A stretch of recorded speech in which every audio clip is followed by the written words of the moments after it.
Welcome to the Thorn City Syndicate Spotlight Show. I'm your host, Thorn City Podcast Guy.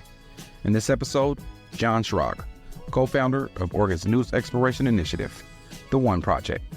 John is a seasoned journalist and a media expert who will take us through his career, offering insights into the evolving landscape of news media. John will shed light on the role of journalism in society, the impact of digital media on traditional news outlets, and his experiences covering significant events. Whether you're a media professional, an aspiring journalist, or simply a news enthusiast, John's perspective promises valuable lessons and thought-provoking discussions. This is more than just a podcast. It's an opportunity to gain insights, be inspired, and join the conversation today. Thorn City Podcast Guy, let's go. Welcome back to another episode of the Thorn City Syndicate Spotlight Show, where we network and build connections through interviews and discussions. I'm your host, Thorn City Podcast Guy. Make sure you visit www.thorncitysyndicate.com. Be the first to know about new releases, bonus updates, bonus episodes, and exciting updates. This episode is brought to you by GMP Podcast Group. I got another special guest in the house today, Mr. John Schrag. Yeah. How we doing? I'm doing great. Great to be here. Nice. Thanks for coming, man. So, like I mentioned earlier, today we're going to discuss your background as a journalist at the Portland Tribune, the Willamette Weekly, the News Times in Forest Grove, and the Chicago Reporter, where you focused on race and social justice.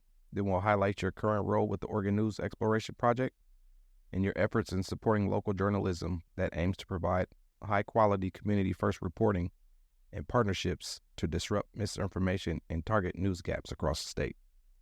Yes, sir. So, tell me a little bit about your background, where you're from, and the pivotal moment that shaped your career.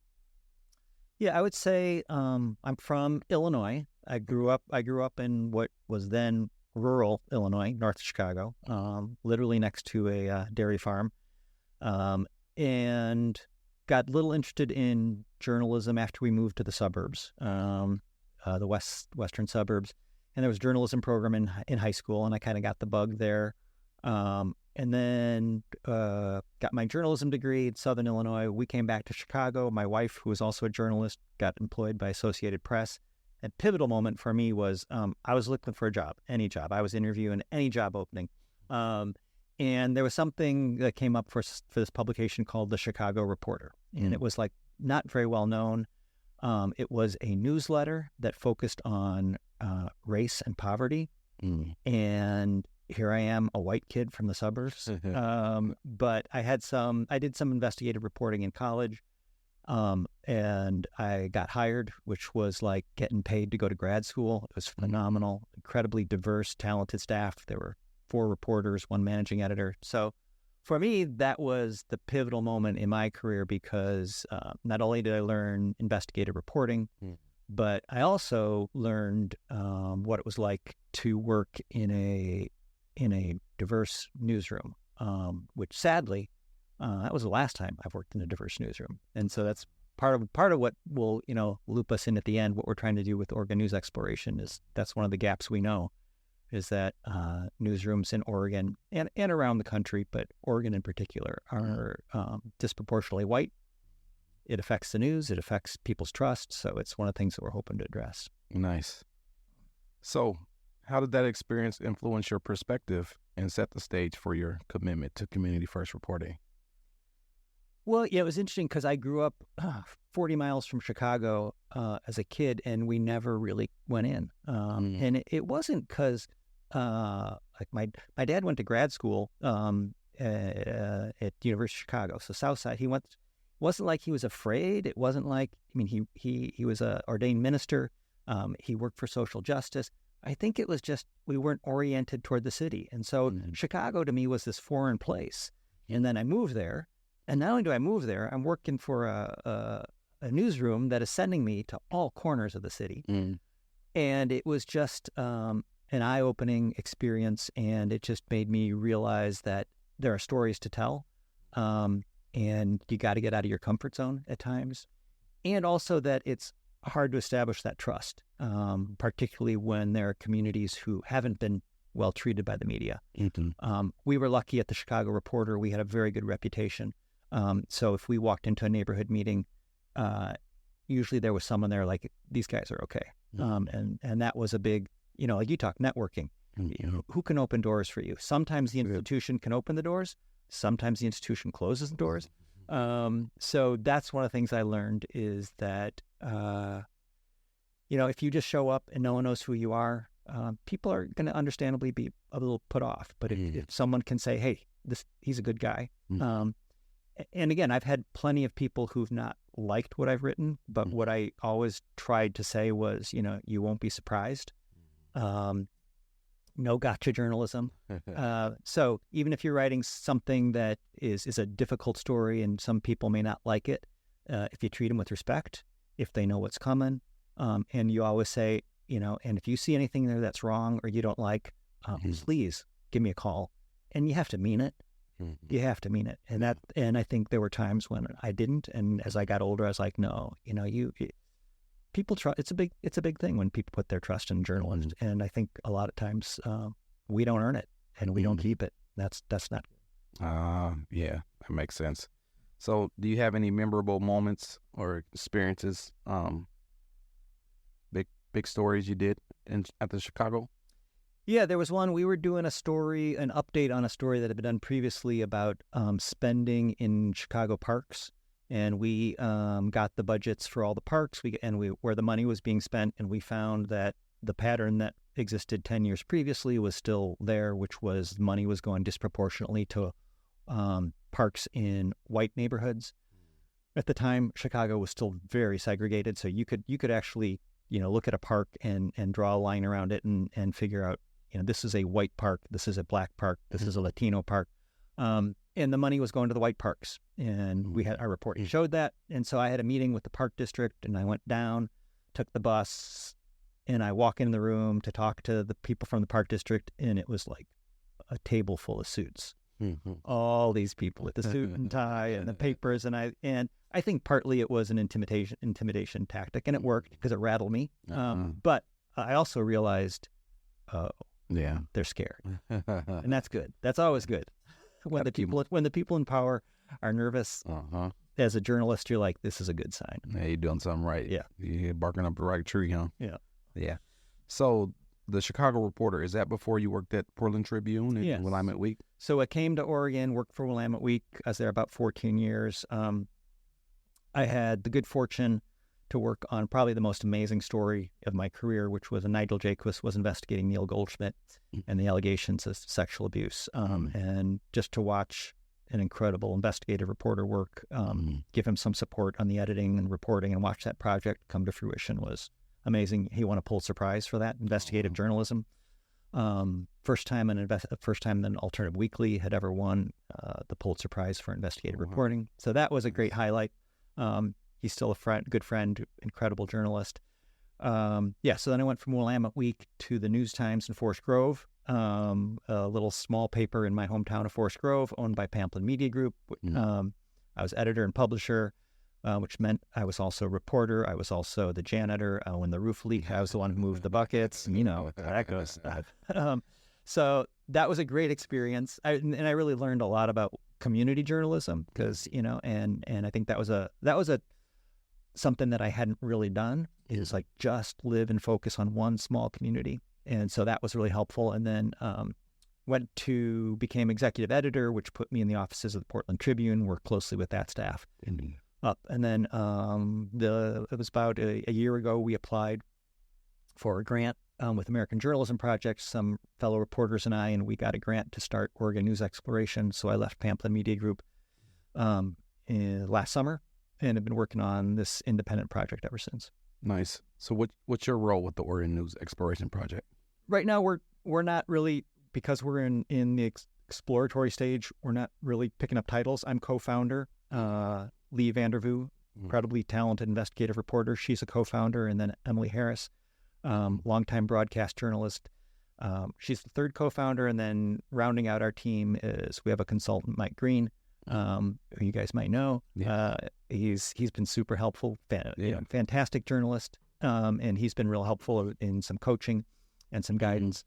Nice. So yeah, that's we're right now. We're just trying to finish up our research and figure the next steps forward. Nice. So when did this start? the project? Started officially in July, August, and then we started doing our research last fall. Spent a lot of time in the Columbia River Gorge. Did some intense research talking to people there. We did a small project.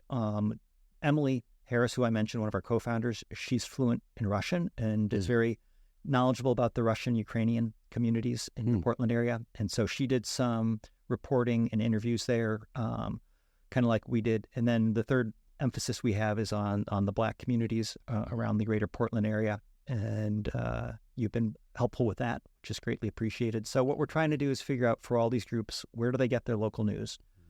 What do they think is missing? And then figure out how we as a new nonprofit can help.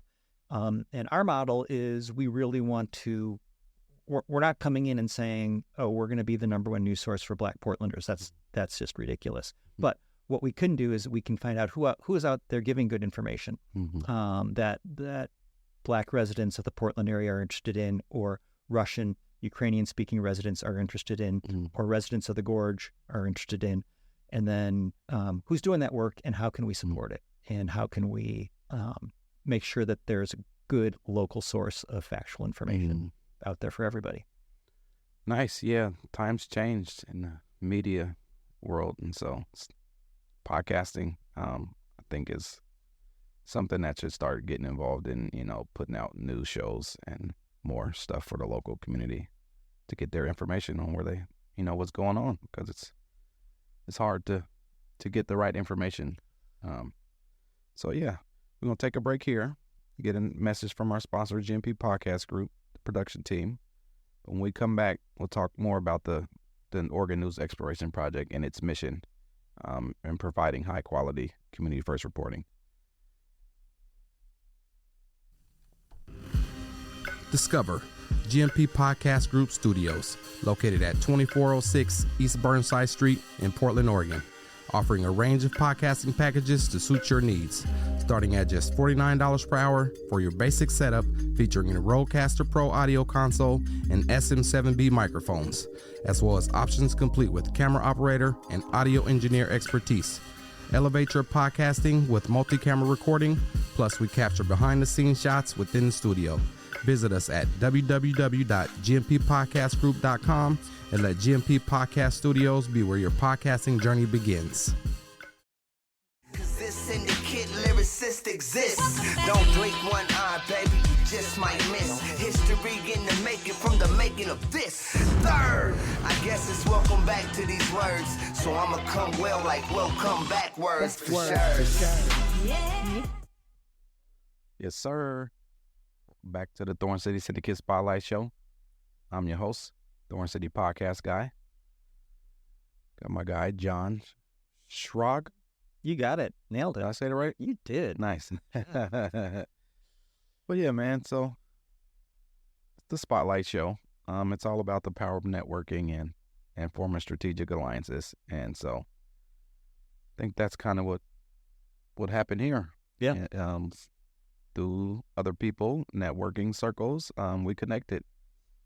And now it's about finding how can we form a partnership and help each other. I think we already, with the surveys, we've already been helping out. So glad we could help. And just excited to see what the next steps are and see how we can pull it all together. I started this to help out my friend. Like I said, if anyone's listening and they want to hear the whole story, go back to episode 1. He was my first guest. He's how I got into management. Thorn City Syndicate's a management company, and I wanted to help him out. He did music as we were younger, in our younger adult ages. He eventually got caught up in the fast life and hooked on pills and alcohol, and so he reached out. And so I wanted to help my friend out. And I selfishly wanted some music of his because I think he's better than everybody. So I decided to get him back in the studio, record some songs. We traveled, did some shows. I needed a music video, and someone introduced me to my partner, my business partner back there, Justin, Gaddis Motion Productions, and which started the GMP Podcast Group. and we did a music video called Honesty, and we entered some film festivals. We won some awards. We traveled to some film festivals, and then COVID hit, and all the music stuff stopped. And so he was friends and roommates with a guy by the name of Tim James, who's a health coach and sells health supplements. His business wasn't doing so good, so they decided to start him a podcast called The Health Hero Show. Health Hero Show with Tim James. He's currently rebranding to be the Tim James Unleashed Show, but Tim James has been at it for a while now. We released his 204th episode this week. Wow. So shout out to Tim over there killing it. We need to find more Tim James on our roster of podcasters, and we'll be doing well. But yeah, man, tell me more about the mission of the Oregon News Exploration Project. Well, I think what it is sort of what you've been talking about, which is networking, who you know. There's a lot of states where someone has an idea for a nonprofit news outfit, and they raise some money and they jump in and they kind of disrupt the local news ecosystem, and we really don't want to do that. So what we're trying to find out is how do we broaden our networks? So I reach out to Mike reaches out to you, you reach out to me, suddenly a connection is made. And I trust Mike, you trust Mike, so it's like, okay, we can work together. Yeah. But that's how it's done, and I think too often there were a lot of people shut out by that. And one of the things we really do want to figure out is how to generate a pipeline for storytellers, journalists of color, because we've done a lot of interviews with journalists, and journalists of color are generally, the stories they tell about working in Oregon are not great. And it's not necessarily overtly hostile. It's just, they just say it's weird. Yes, this is what it is. Walking into a newsroom and being the fill in the blank, the Latino reporter, the Asian reporter, the Black reporter. So we're trying to figure out how can we create environments where communities of color can have people speak not for them, but people who they trust, people who they connect to, people who can tell their stories. And that's where, Mike Green has been really helpful and it's got a lot of ideas. So our idea is to use our connections, use our network to explore, and that's what we're wrapping up now. The research is being wrapped up. So now we're like, okay, now we know where the gaps are. And in rural Oregon, it's really quantity. There just is not enough news for rural Oregonians. There's too few reporters to cover community events, public meetings, etc. So it's a capacity issue. That's what we found in the Gorge, with one exception. We did a focus group in Spanish, so Spanish speakers. A lot of people don't realize how quickly the Latino population is growing in the Gorge. Hood River County is about 30% Latino. The neighboring county, Wasco County, over the past 20 years, the white population has actually decreased while the Latino population has grown. So it's an important community out there. And they were saying that they just were not able to get basic information, including news, in their own language. And so for that's an issue of, okay, then the format's wrong. And to your point, they're also like, they're not, they don't gravitate toward print. They don't necessarily gravitate toward websites. They like audio. They like radio. I think podcasting is a really interesting way to reach the Spanish-speaking audience because they're already attuned to that kind of delivery system. Yeah. So that's what we want to do for rural Oregonians. That's what we want to do for communities of color. Again, right now we're surveying Black residents of the greater Portland area about where they get their news, what they would like to see in their news stream, what experiences, good and bad, they've had with legacy media. And then also, what alternative sources of information do they use? And, this podcast has come up. Nice. Shouldn't surprise you, but people are aware. And they listen. And so, if we can, so before we do anything, we have to gather the information. Mm-hmm. And that's what we're wrapping up now. And then we'll look based on the information. Here's what might work, continue the conversation. It's going to be a lot of talking, and for us, a lot of listening. And then depending on what we hear, what's our role? Gotcha. So can you share your thoughts on the current state of the Oregon information industry and the challenges it faces? Yeah, I mean, I came from legacy. I started in Chicago. The Chicago Reporter was a nonprofit, which back then was very unusual. So we were supported primarily by grants and some corporate sponsorships, and no one was paying for the news. And then I came to Willamette Week, which is a traditional advertising revenue model, and back then it was print ads, classified ads.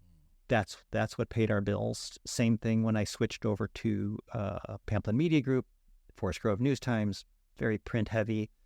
All our revenue came from print ads. We did a little on the web. And what's happened is those print ads have dried up because for advertisers, for some advertisers, print still does make sense. I don't think print is going to die because I think it is a really good delivery system, and for some people, it makes sense for them to pay for it. But now it's your phone. That's where most of us get our news. Yeah. So it's a big change, and I think legacy news organizations, including Willamette Week, Portland Tribune, Oregonian, they're struggling to figure out how do you come up with a revenue model that works. So you're seeing the paywalls go up. I don't know what the alternative is. I know people don't like paywalls, but if you don't pay for something, people who bring you the news can't continue doing it. So I think I think that's where the nonprofit model can help, and we want to support some of the gaps that are really hard to fill. It's really hard to support rural newsrooms just because there's not enough people out there to support it. It's sometimes hard to provide good news to communities of color because either they're shut out or their population size makes it hard to monetize, or there's language barriers. But I think our goal is to try to find what those barriers are, and then selectively say, here's a way that we're going to jump in and try to break down some of those barriers and bridge those gaps. Nice. So you mentioned what you've done at the Columbia River Gorge. Yeah. Are you done with that down there, and how does that gonna affect what you do out here? Well, I think what we'll do is we're heading to the gorge next week to go share our findings. So, Okay. What we did is we said, please tell us a bunch of information. We had incredible support from the local journalists in the gorge. A big shout out particular to Chelsea Marr and the Columbia Gorge News. So they helped us kind of do what you did in Portland, which is get people to take surveys, connect us with connectors, community connectors, like Mike did in Portland. And so we got the information. Now we're going to go back and share, here's what we found. Here's the gaps that we found. Here's what people want. And again, it's sort of different. The English-speaking population is looking for one thing. The English-speaking population, English-reading population really wants more local news, more local government news, more community events. And the Spanish-speaking population, they just want basic information in their own language, and they want it on the platform that they are most comfortable with, which is airwaves. Right? I mean, they say radio. I think podcast is something we'll definitely be looking at.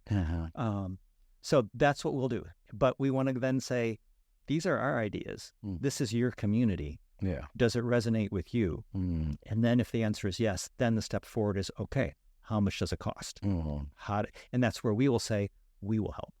We will help raise money. So, it could be that we have an employee who works for us, is paid for us, working in the gorge, but hopefully very connected to the community, living in that community, not parachuting in and out.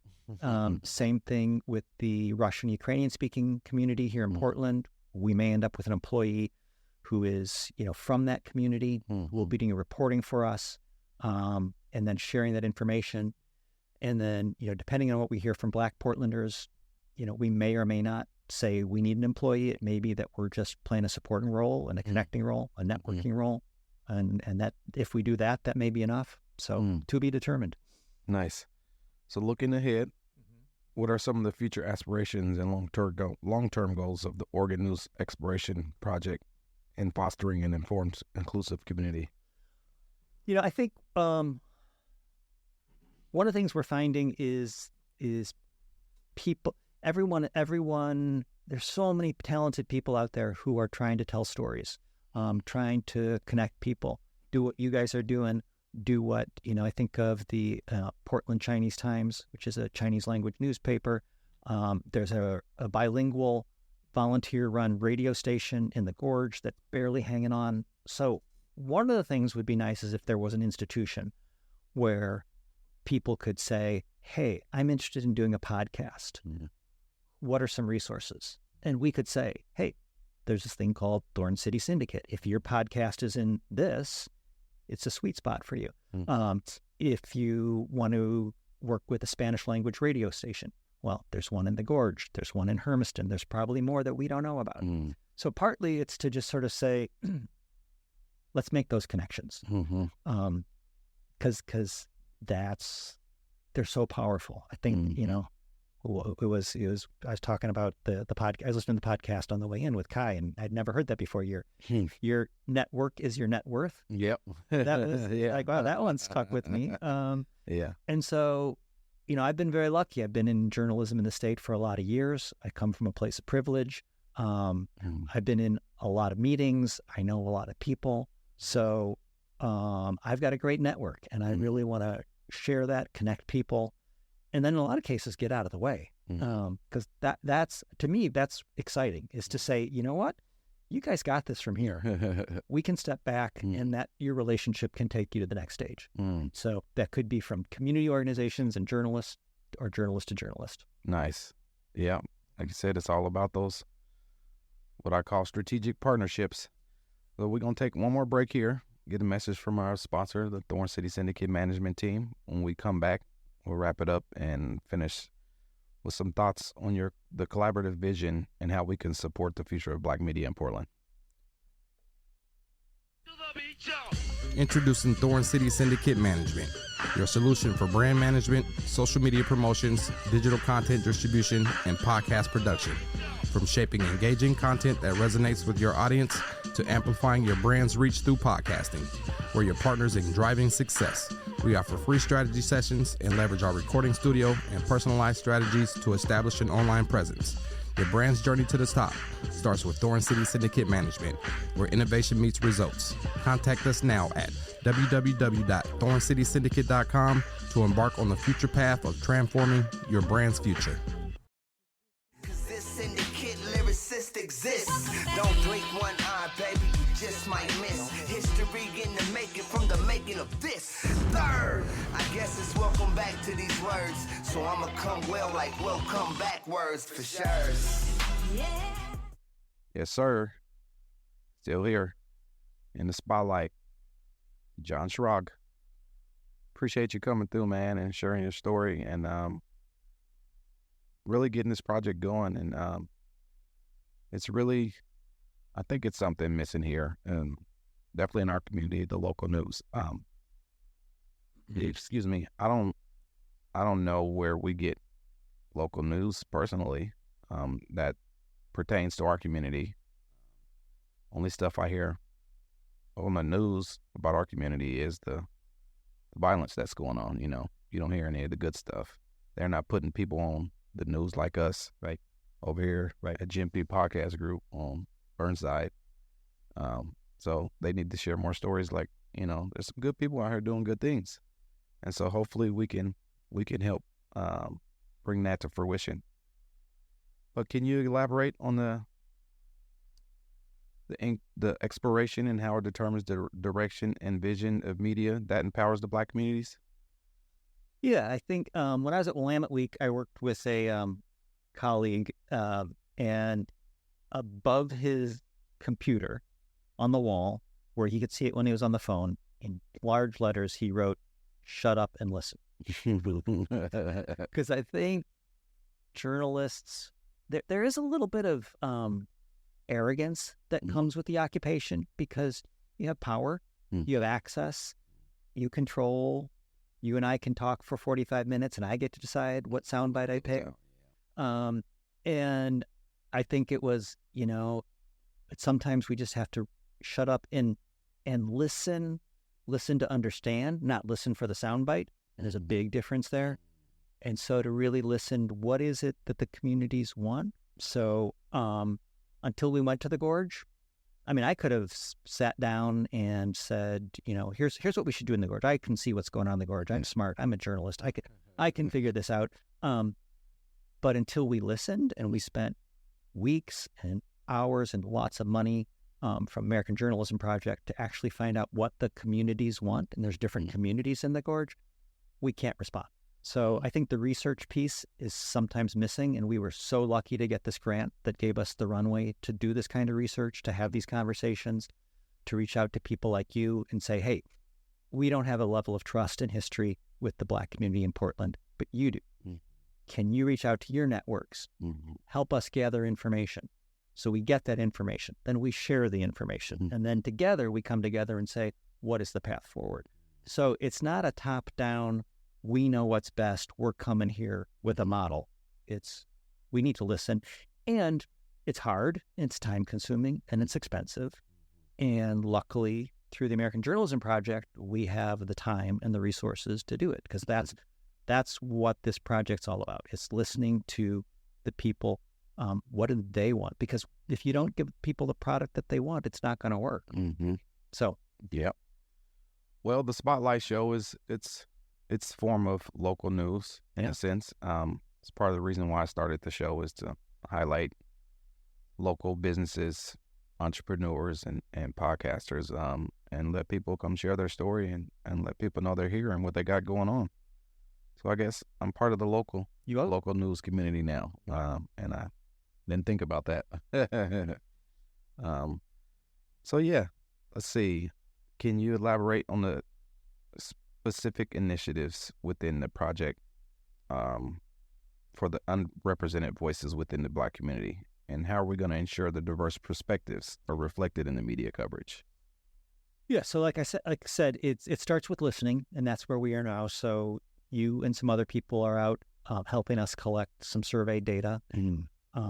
And what we'll do is we'll look at that survey data. And it's really interesting, the preliminary data, where people get news about the Black communities in the area. As I mentioned, your show comes up, Numbers FM comes up, X-Ray FM comes up, obviously the Observer, the Scanner. There's a lot of information, and yet there's nothing to really pull it together. So I think one step is just to say, let's get people in a room and say, here's the need. What are some ways to move forward? We are further ahead in the Gorge because we've wrapped up the data. So as I said, we're going to go back there, say, here's what we found. Here's some ideas we have. Here's how we move forward. So we'll do that with every community we serve. And right now, the ones that are currently we're starting with is the Gorge to get a sense of a model that works in rural Oregon, also a Spanish-speaking rural population, Portland area, urban, immigrant group, Ukrainian, Russian speakers. And then the third one, which is we're still in the research stage, is, the Black communities in the greater Portland area. So right now, we don't know what's going to come. And I think that's in part because that's the way it's supposed to be. We got to listen first. Shut up and listen. And then figure out where we go forward. Nice. So how does the project commit to supporting Black journalists and storytellers and their aspirations of becoming the next generation of Black media entrepreneurs? Well, that's going to be the conversations. We think we know that dropping journalists of color into white newsrooms is not a model that works very well. At Pamplin Media Group, I tried and I was successful, not as successful as I would like to be to recruit journalists of color. And I think, what we heard in exit interviews is that it's hard. We heard that within Pamplin. I think we've heard that with other people. So we have to find a different environment. And is there a way to find a meeting place? The one thing that's interesting is when there are gatherings of journalists, regardless of whether they're journalists of color or white journalists, there's a hunger for networking. It's just people, they just want to stop. They want to keep talking. They want to go to the bar afterwards. They want to trade stories. They want to trade tips. They want to trade job leads. They want to complain about their bosses. There's a real hunger for that. And I think if we took the definition of journalist and broadened it a little bit to include people like you, include people who are working at the numbers in other places who aren't, quote, journalists, but they're providing local information about the community. So let's forget the label and just say, can we all get together? How do we work together? There is a role for journalists. There's a role for people who are more civic boosters. But until we make those connections and we find a space where they can come together and share knowledge, and we figure out the platforms to deliver what they find, then we're all just stuck in our little silos. So yeah, it sounds like we need to create our own news team collaboration and get together with some local partners and try and put something together. Yeah, I think in some cases, networking is definitely a part of it. And I think training, though, is also another one. And I think that's where we can help, identify people who have an interest in community events and just say, hey, whether we call you a journalist or not, here are some skills we can teach you so that you can share accurate information about your community with the people who live in your community at the time and place and platform where they want it. If we could start to do that, that would be a huge success. Yeah, nice. Well, like I said, man, I appreciate you starting the project, man, the Oregon News Exploration, and I'm glad to be a part of it. And I like the fact it emphasizes collaborative, inclusive media. And I would like you said, I would like to be a part of helping bringing the vision of Portland Black community media. Maybe we can do a station here, right here at GMP Podcast Group. Who knows, man? Who knows? But like I said, I appreciate you coming through, sharing your story. Where can people find you, and how does one get involved to support the project, the One Project? Yeah, so right now, as I said, we're still in the research phase. You can go to our website, OregonExploration.news, and you'll see some updates. There's actually an interesting column written by Mike Green, who we talked about, my co-founder, Lee Vandervoo, about, why do these white people want to know about us?